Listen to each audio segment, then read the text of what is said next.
Can I ask you a question? Yeah. And I think I might have touched on this earlier. Is in terms of AI and where we're going, what are things that we don't, again, like asking what we don't know, the blind spots. What are the blind spots right now in terms of AI? People thinking we're going this way, but Dennis says, watch out for this. What are the blind spots we have right now?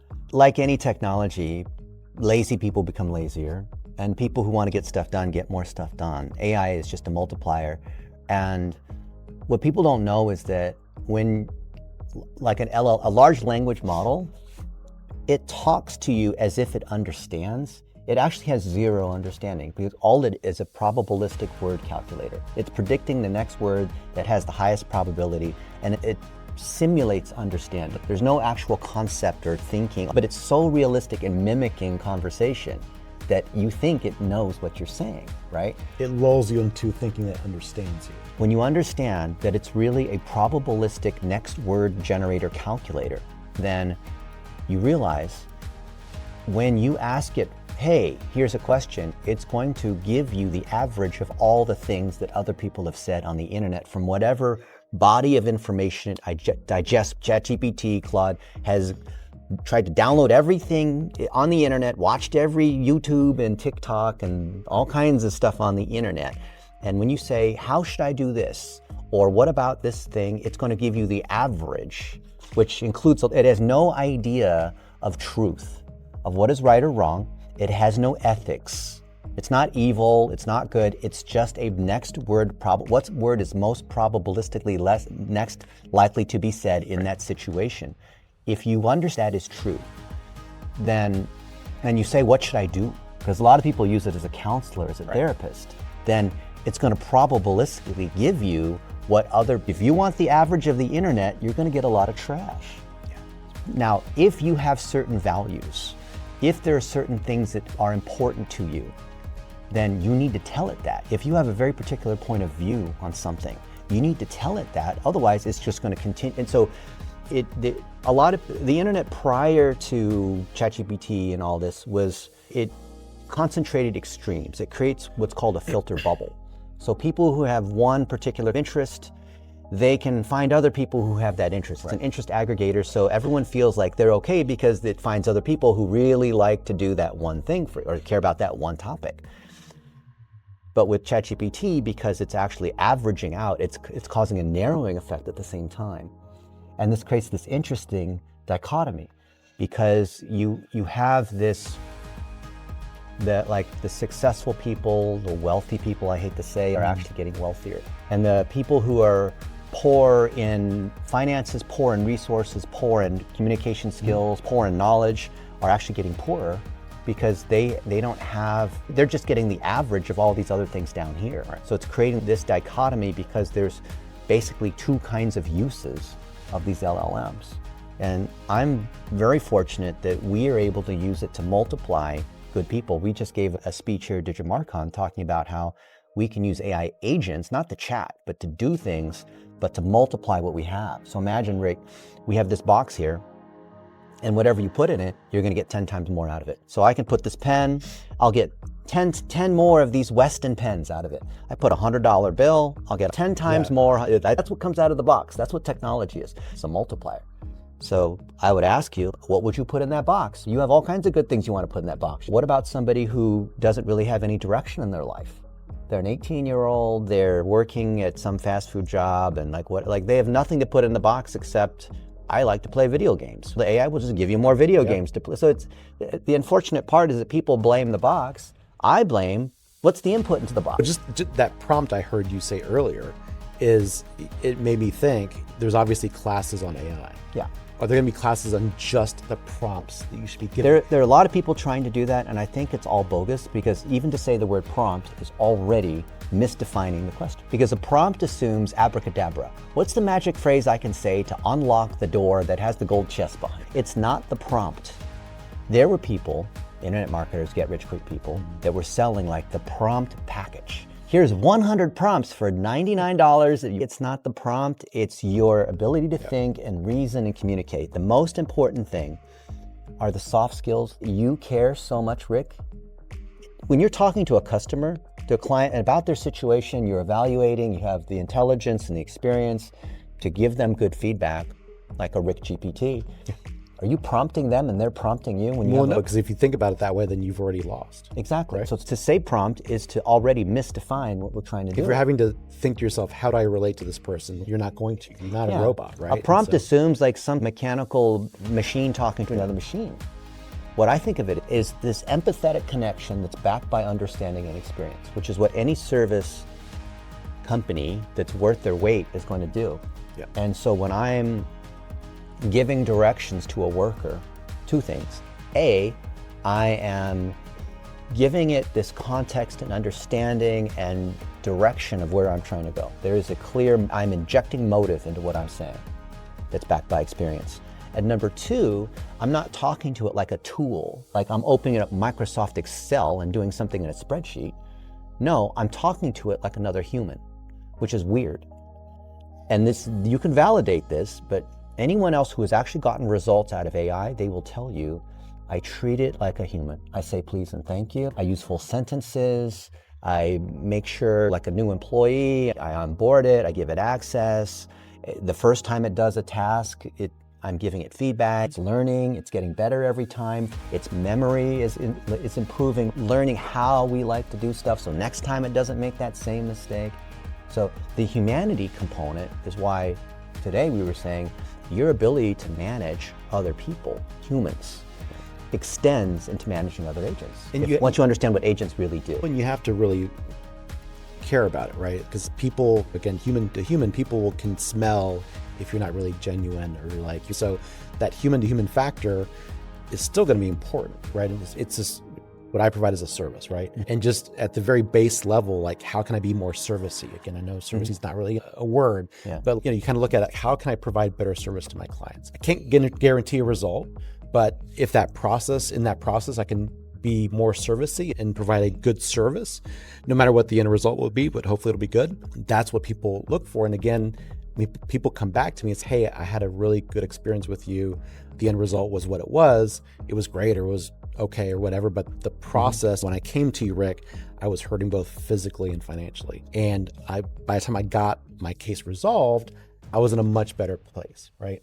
And so that's what I look at in terms of being able to provide good service and that empathetic service to a client. But again, that seeing you do it in real time and telling the agent what to do. It was very detailed, and it was just, you were just talking to it. You're not saying period, you're just talking to it as a person and being very specific. It was awesome. Imagine that, when you actually give clear instructions to your worker. I know. And then you can't blame the worker if you can't give clear directions, right? Yeah. Exactly. And us spending time together and empathetically understanding, empathy is carrying more beyond your little circle of what's going on. That's why we're meeting. That's why we're not AI generating these conversations. Even though AI can create deep fakes that are so good that you can have Donald Trump doing whatever kind of stuff and it's realistic looking. But ironically, the backlash to the AI is that people care about the human connection. And if you got injured, that's a very personal thing. And now you're not making money and you're in pain and all these other things or problems that are piling up. You want to talk to someone who actually cares. And you may or may not be able to tell whether Rick, you wouldn't have enough legal knowledge to quiz him on understanding workers' comp law in the state of Georgia. But what you can tell is I can see other people who have been in my situation. I can see his track record. I can read the Google reviews. I can ask ChatGPT about him. And if there's enough real signal that whether you go to Facebook or ChatGPT or whatever, all of those engines or networks are basically judges. They're proxies of, is there enough raw underlying signal that Claude can recommend that Rick, his firm, it's small, but he has a track record and he has experience of helping you with that hand injury you got at the factory. That's probably the greatest source of pride, is that my clients are not companies. They're just regular people. Something bad happened to them, and I'm just trying to come in and help them out and make it as stress-free as possible. It may not be completely stress-free, but you want to come in and help them out And that's the greatest thing is at the end of a case, like, oh my God, I was about to be evicted. You prevented that, or my car was going to get repossessed. And now I can move on with my life. And that's the greatest thing is that you're representing real, down to earth people that just want to get better. What is it, Rick, that drives you? What gets you up in the morning? And number one is my family. And number two is I love what I do. And touching on what I just said, it's really about people, right? So when people come to the office, there's a problem, right? And so I can come in and try to problem solve. But again, you don't want to be like, oh, I'm going to have to answer. Yeah. You can't be like that because this may be their first room. Yeah. Just because you've handled a lot of these cases, you need to provide. They're not another number. They're not another number. And like their question, even though you've heard it probably 1,000 times, it's a valid question for them and they don't know the answer to it. So you need to just be calm, not be in a rush. And again, we're human, it's hard. You may be thinking about some issue you have to deal with, or you got to get on a conference call with a judge in half an hour. And no one's perfect, right? I'm not perfect. And it's in terms of just trying to be better today than you were tomorrow, even if it's just a little bit. And that's really what drives me is just providing that service and just being just very zealous about providing the best service possible. And I think from there is where success will come. I think, Rick, even though technically you're a workers' comp attorney, you're like a master chef or a Steph Curry with the three-pointer. When you see people that are not just technically adept and the best in their game, but they have that kind of level of care, and it's like self-reinforcing. The level of care you have causes you to be good in your craft and continue to practice this for 22 years, where it never gets old because you love seeing these new stories. It's like your favorite song, you'll play it over and over because you enjoy it so much. And I think there is an advantage, or there's a gap there, because I'm a lawyer. Do lawyers have the best reputations? No. And so sometimes when there's a low bar in terms of like maybe people have had bad experiences with lawyers in the past, there's an opportunity there. And so coming in and saying, hey, I don't know what happened in your prior case, but I'm different and you don't have to trust me. I'm going to show you. And then by the end of this case, you'll hopefully see that what I told you that first consultation was right, that I'm not going to treat you like a number. I'm going to be responsive, because it's such a low bar in terms of what my industry is, in terms of lawyers, that I hear it day in and day out. I had a bad experience with this lawyer, or just lawyers in general are awful. And so that excites me because it's great. I have room, there's an opportunity there to show them that we're not all bad. So that's what drives me. What are some other things people might not know about you, Rick? I am a bit of a sneakerhead. I've just gotten into sneakers since COVID. So something that people probably don't know is that at night when I'm decompressing, the girls are in bed, my wife's in bed, I've got my snoring French bulldog next to me as I'm just probably looking at YouTube videos about sneakers and that thing. What's your favorite sneaker? The sneaker that I have, probably the Undefeated 4s. They're an awesome shoe. So people that may know about sneakers may be like, oh yeah, I know that. So they just were re-released recently. And so I was able to get those. The Brick by Bricks, I don't have the Nigel Sylvester's, but it's stuff like that. Again, you're busy, I'm busy, we have busy lives, but you need to have sort of that decompression and just look up silly things on YouTube and allow yourself to do that, because I think sometimes we take ourselves way too seriously. What are some other fun things that you look at on YouTube or social media? Oh man, most nights I probably fall asleep on the couch with YouTube playing. I wake up and it's like, what am I watching? And just keep auto playing. A lot of sneaker stuff, a lot of movies, reviews, and I would watch a lot of car videos as well. I like cars as well. We don't have like traditional like cable at the house. It's just basically Disney Plus and Netflix. And right now I'm watching a show called Widow's Bay, which is pretty good. It's like a scary show. But yeah, when I'm not with the girls or working, I'm basically watching YouTube or just decompressing at night. What about you? I just want to be around the most interesting people.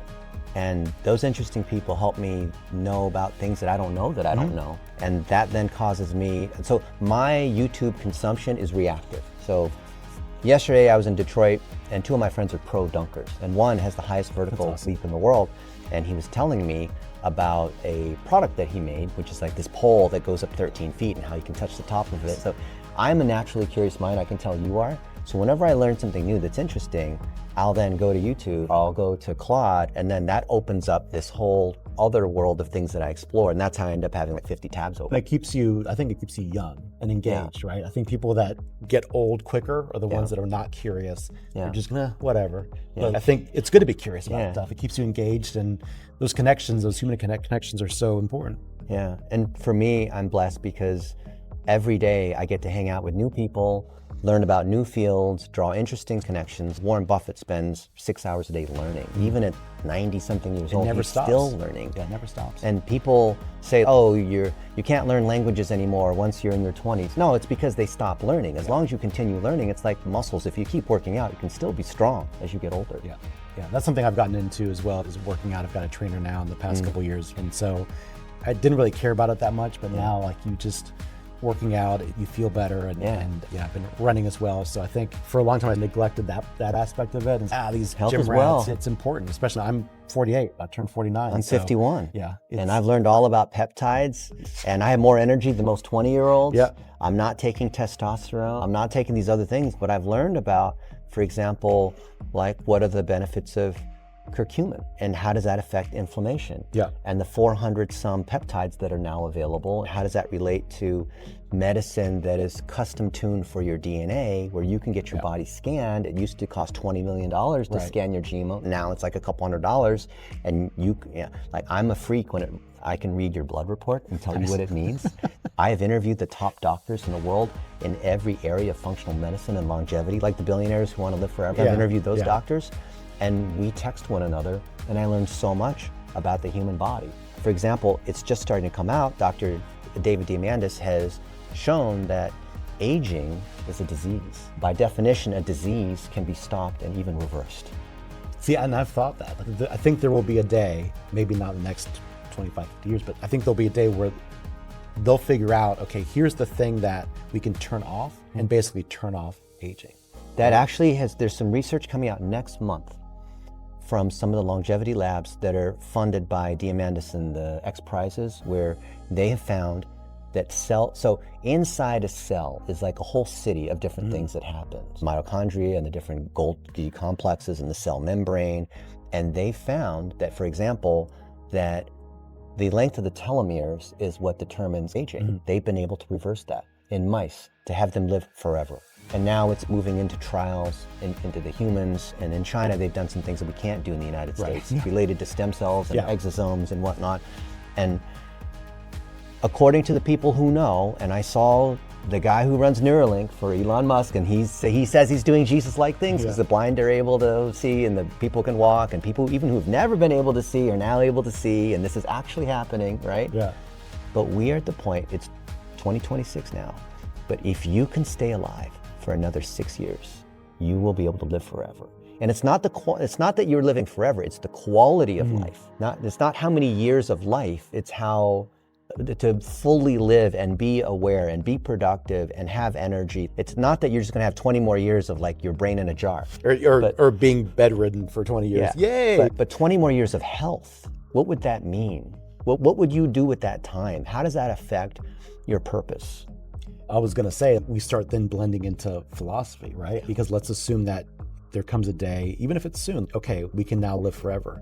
Would you want to? Would it be good for the world, right? It's crazy. People who say, I don't want to live forever because then life is not as valuable and be boring, singing hymns in church in heaven or something like that over and over again, I'll run out of things to do. That is so short-sighted, because once you realize the things that actually give you joy are when you help other people, like you've discovered joy in that, then there's no limit to that. You want to create value, you want to see other people win. Maybe you have kids and you live vicariously through them. Once you realize that, then you want to continue to see people win, and that's what I think creates this immortality. Not immortality because you live through your kids and they pass on and remember who you are. No, but immortality because you're able to bring, you've heard that it's better to give than receive, and all of those things are true. And if you're fortunate enough to get to the point where you don't have to worry, it's like Maslow's hierarchy, you don't have to worry about food and shelter for yourself, but now you are trying to help other people, it completely reorients what your life's mission has become. Once you've taken care of your own stuff, right? And then you can then focus outward, but then outward. And that stuff spreads. You spread that empathy and kindness and what have you. And then those people, then it's like anything else. It's like there's two paths, right? There's good or bad. Yeah. And I view it as there's always the next puzzle to solve. Yeah. You're solving jigsaw puzzles, whatever the kind of challenges, mazes that you like to do, right? Beating the video game and the final boss at the last level. What is that challenge? And the thing is, you would think at a certain point there will be like no more challenges because it's all exhausted. That's actually not true, because with the more things that are opened up, like us going to Mars, every time one more thing is opened up, 10 more things, it's a fractal. It's actually creating more challenges and more opportunity and more things to learn and more skill. So it's ironic because in 10 years from now, there will be more things that we can do, even though paradoxically, there's going to be more abundance. When every year, science, technology, medicine, more things are being known, more things are being studied, and problems being solved. But imagine all the questions we don't even know to ask. Yeah. We don't even have enough information or knowledge yet to even know what those questions are to ask. And to me, that's fascinating. We're going to the moon in a couple of years. Yeah. We're going to be in Mars within 5 or 6 years. Yeah. This billionaire guy paid SpaceX for a flyby of Mars. Yeah. And I didn't realize, but the new Elon Musk rocket has the power of takeoff of 70 747s, those Raptor 3 engines. That's crazy. The most powerful the most powerful energy release of any man-made object, except for the nuclear bomb. That's crazy. May you live in interesting times, right? And so I'm just excited because the final act, the fourth quarter of this thing is about to start. And all of us here who are fortunate enough to be healthy and alive are going to see the most, and this is the best time to be alive. Yeah. Yeah, I agree. Not 10 years ago, not 10 years from now, but today. I agree. And we want to make the most of that time and hang out with interesting people, create the most impact. And for people who are not as fortunate, our job is to bring them along. Thank you, Rick. So good to hang out with you, see you in person instead of a Zoom call. I know, right? Base camp. You're real. You're not AI. People say, oh, we cut Dennis's skin. You'll see underneath it's like steel because the guy doesn't sleep. But figure out, what does this mean for you? Let us know in the comments. What kinds of, I listen to a ton of podcasts and I play them I stop them because they'll say something and I'm like, oh, I need to think about that. How does that affect my worldview? People I know, they're always thinking about how does this other thought fit into their existing worldview. So I want to know how has your worldview changed? What action are you going to take? What are you inspired to do today, right now? Yeah, and be curious and follow your beliefs, follow your interests, and don't ever let anyone tell you, that's stupid. That's important. Follow your passions. Yeah. Anytime someone tells you should, you always have to say, who is saying that? You should do that, or you should. Whose benefit? Yeah, always question that and never limit yourself, because now the tools and the technology are available. Elon Musk said this 2 weeks ago. We're soon at the point where anything you can name it, you can have it. Yeah, absolutely. So let us know below in the comments. Yeah. What would you like to have happen? You have a magic wand, you have the genie thing, you can rub it and get the 3 wishes. What would you like to have happen? What can Rick and I do to maybe help you? Maybe we can introduce you to somebody. Maybe there's a lot of people that are too scared to even think about what it is that they would ask for, and that's why they're not abundant. That's why they're not successful, because they can't even define what that happiness or success or thing looks like. Yeah, you're available. We love talking to people and, again, solving issues and making connections. So yeah, definitely let us know. Hey man, appreciate your time. You made it to the end of the video. Share, subscribe. We'll see you guys in the next episode.